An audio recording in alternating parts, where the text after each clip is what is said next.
Creed en sus profetas. Viernes 16 de julio 2021. Juan 11.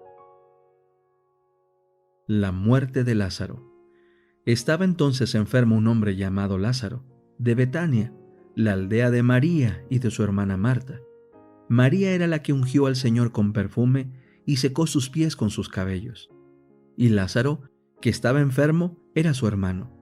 Entonces sus hermanas enviaron a decir a Jesús: Señor, he aquí el que amas está enfermo. Al oírlo Jesús dijo: Esta enfermedad no es para muerte, sino para la gloria de Dios, para que el Hijo de Dios sea glorificado por ella. Jesús amaba a Marta, a su hermana y a Lázaro. Cuando oyó pues que estaba enfermo, se quedó aún 2 días más en el lugar donde estaba. Y luego, después de esto, dijo a sus discípulos: Vayamos a Judea otra vez. Le dijeron sus discípulos: Rabí, hace poco los judíos procuraban apedrearte, ¿y otra vez vas allá? Respondió Jesús: ¿No tiene el día 12 horas? Si uno camina de día, no tropieza porque ve la luz de este mundo. Pero si uno camina de noche, tropieza porque no hay luz en él. Habiendo dicho estas cosas, después les dijo: Nuestro amigo Lázaro duerme, pero voy a despertarlo. Entonces dijeron sus discípulos: Señor, si duerme, se sanará. Sin embargo, Jesús había dicho esto de la muerte de Lázaro, pero ellos pensaron que hablaba del reposo del sueño. Así que luego Jesús les dijo claramente: Lázaro ha muerto. Y a causa de ustedes me alegro de que yo no haya estado allá para que crean, pero vayamos a él. Entonces Tomás, que se llamaba Dídimo, dijo a sus condiscípulos: Vayamos también nosotros para que muramos con él. Jesús, la resurrección y la vida. Cuando llegó Jesús, halló que hacía ya 4 días que Lázaro estaba en el sepulcro. Betania estaba cerca de Jerusalén, como a 3 kilómetros, y muchos de los judíos habían venido a Marta y a María para consolarlas por su hermano. Entonces, cuando oyó que Jesús venía, Marta salió a encontrarlo, pero María se quedó sentada en casa. Marta le dijo a Jesús: Señor, si hubieras estado aquí, mi hermano no habría muerto.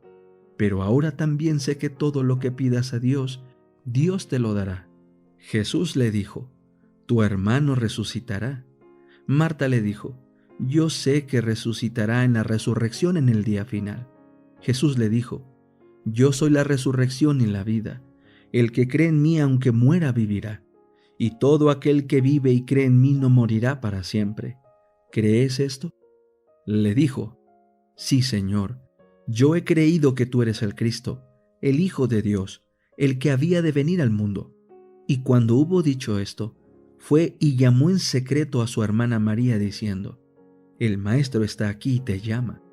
Ella, cuando lo oyó, se levantó deprisa y fue a donde él estaba, pues Jesús todavía no había llegado a la aldea, sino que estaba en el lugar donde Marta lo había encontrado. Entonces, los judíos que estaban en la casa con ella y la consolaban, cuando vieron que María se levantó deprisa y salió, la siguieron, porque pensaban que iba al sepulcro a llorar allí. Luego, cuando María llegó al lugar donde estaba Jesús y lo vio, se postró a sus pies diciéndole: Señor, si hubieras estado aquí, no habría muerto mi hermano. Entonces Jesús, al verla llorando y al ver a los judíos que habían venido junto con ella también llorando, se conmovió en espíritu y se turbó, y dijo: ¿Dónde lo han puesto? Le dijeron: Señor, ven y ve. Jesús lloró. Entonces dijeron los judíos: Miren cómo lo amaba. Pero algunos de ellos dijeron: ¿No podía este que abrió los ojos al ciego hacer también que Lázaro no muriese? Lázaro es resucitado. Jesús, conmovido otra vez dentro de sí, fue al sepulcro. Era una cueva y tenía puesta una piedra contra la entrada. Jesús dijo: Quiten la piedra. Marta, la hermana del que había muerto, le dijo: Señor, hiede ya, porque tiene 4 días. Jesús le dijo: ¿No te dije que si crees verás la gloria de Dios? Luego quitaron la piedra, y Jesús alzó los ojos arriba y dijo: Padre, te doy gracias porque me oíste, Yo sabía que siempre me oyes, pero lo dije por causa de la gente que está alrededor, para que crean que tú me has enviado. Habiendo dicho esto, llamó a gran voz: Lázaro, ven fuera. Y el que había estado muerto salió, atados los pies y las manos con vendas, y su cara envuelta en un sudario. Jesús les dijo: Desátenlo y déjenlo ir. Acuerdo para matar a Jesús. Muchos de los judíos que habían venido a María y habían visto lo que había hecho Jesús, creyeron en él. Pero algunos de ellos fueron a los fariseos y les dijeron lo que Jesús había hecho. Entonces los principales sacerdotes y los fariseos reunieron al Sanedrín y decían: ¿Qué hacemos? Pues este hombre hace muchas señales. Si lo dejamos seguir así, todos creerán en él, y vendrán los romanos y destruirán nuestro lugar y nuestra nación. Entonces uno de ellos, Caifás, que era sumo sacerdote en aquel año, les dijo: Ustedes no saben nada, ni consideran que les conviene que un solo hombre muera por el pueblo y que no perezca toda la nación. Pero esto no lo dijo de sí mismo, sino que, como era el sumo sacerdote de aquel año, profetizó que Jesús había de morir por la nación. Y no solamente por la nación, sino también para reunir en uno a los hijos de Dios que estaban esparcidos. Así que desde aquel día resolvieron matarle. Por lo tanto, Jesús ya no andaba abiertamente entre los judíos, sino que se fue de allí a la región que está junto al desierto, a una ciudad que se llama Efraín, y estaba allí con sus discípulos. Ya estaba próxima la Pascua de los judíos, y muchos subieron de esa región a Jerusalén antes de la Pascua para purificarse. Buscaban a Jesús y se decían unos a otros, estando en el templo: ¿Qué les parece? ¿Que tal vez ni venga la fiesta? Los principales sacerdotes y los fariseos habían dado órdenes de que si alguno supiera dónde estaba, lo informara para que lo tomaran preso. La oración, capítulo 15. El ejemplo de Jesús en la oración.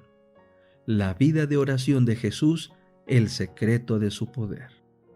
La vida terrenal del Salvador fue una vida de comunión con la naturaleza y con Dios.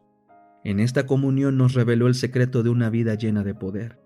Jesús, cuando se preparaba para una gran prueba o para algún trabajo importante, se retiraba a la soledad de los montes y pasaba la noche orando a su Padre.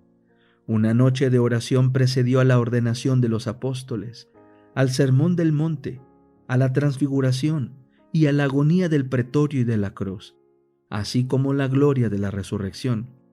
Nosotros también debemos destinar momentos especiales para meditar, orar y recibir refrigerio espiritual. No reconocemos debidamente el valor del poder y la eficacia de la oración. Como hombre, Jesús sentía la necesidad de la oración.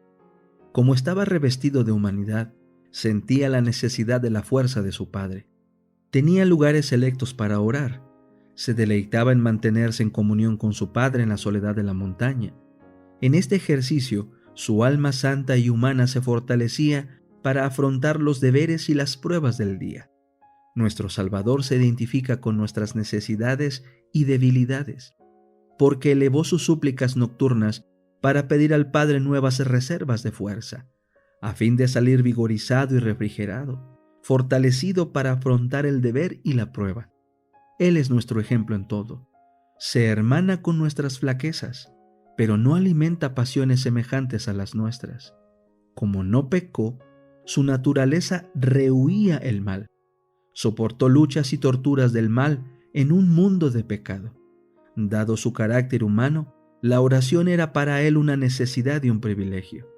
Requería el más poderoso apoyo y consuelo divino que su Padre estuviera dispuesto a impartir a quien, para beneficio del hombre, había dejado los goces del cielo y elegido por morada un mundo frío e ingrato. Cristo halló consuelo y gozo en la comunión con su Padre. Allí podía descargar su corazón de los pesares que lo abrumaban. Era varón de dolores y experimentado en quebranto. Durante el día trabajaba fervientemente, haciendo bien a otros para salvarlos de la destrucción. Sanaba a los enfermos y consolaba a los que lloraban. Impartía alegría y esperanza a los desesperados y comunicaba vida a los muertos. Después de terminado su trabajo del día, salía por las noches y se alejaba de la confusión de la ciudad para postrarse en algún huerto apartado donde oraba a su Padre. A veces los brillantes rayos de la luna resplandecían sobre su cuerpo postrado.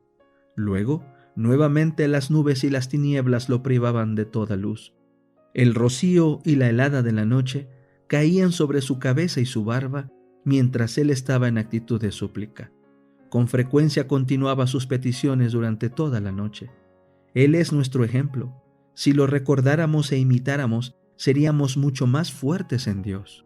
Si el Salvador de los hombres, a pesar de su fortaleza divina, necesitaba orar, ¿cuánto más debieran los débiles y pecaminosos mortales sentir la necesidad de orar con fervor y constancia? Cuando Cristo se veía más fieramente asediado por la tentación, no comía. Se entregaba a Dios y gracias a su ferviente oración y perfecta sumisión a la voluntad de su Padre, salía vencedor. Sobre todos los demás cristianos profesos, deberían los que profesan la verdad para estos últimos días imitar a su gran ejemplo en lo que la oración se refiere. Bástale al discípulo ser como su maestro y al siervo como su señor, Mateo 10:25. Nuestras mesas están con frecuencia cargadas de manjares malsanos e innecesarios, porque amamos esas cosas más que la abnegación, la salud y la sanidad mental. Jesús pedía fuerza a su Padre con fervor. El divino Hijo de Dios la consideraba de más valor que el sentarse ante la mesa más lujosa. Demostró que la oración es esencial para recibir fuerzas con que contender contra las potestades de las tinieblas y hacer la obra que se nos ha encomendado. Nuestra propia fuerza es debilidad, pero la que Dios concede es poderosa y hará más que vencedora todo aquel que la obtenga.